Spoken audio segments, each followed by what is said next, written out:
ஆண்கிட்ட இங்க காசு இல்லைன்னு வச்சுங்க, அவன மனுஷனா கூட மதிக்க மாட்டாங்க. நீ உன் குடும்பத்திலேயே ஒரு பயங்கர தெளிவான ஒரு பர்சனா கூட இருந்துட்டு போ. இல்ல பயங்கர டேலண்டடான பர்சனா கூட இருந்துட்டு போ. ஆனா உன் பாக்கெட்ல ஒண்ணுமே இல்லைன்னா நீ என்ன சொல்றியோ இந்த காதுல வாங்கிட்டு இந்த காதுல விட்டுருப்பாங்க.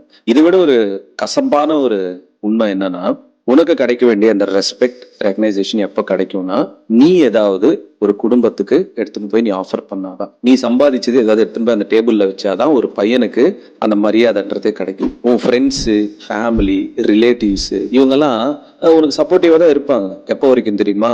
உன்கிட்ட ஏதாவது இருந்ததுன்னா உன்னை சுத்தி இருப்பாங்க. அப்படி உன்கிட்ட எதுவுமே இல்லைன்னா ரொம்ப சைலண்டா இருக்கும் வாழ்க்கையே.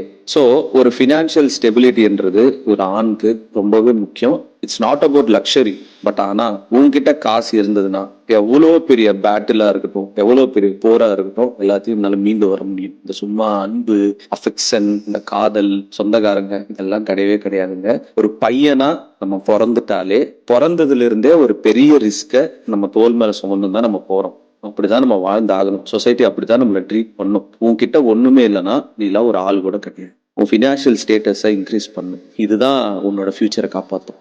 ஒரு ஆண் கிட்ட இங்க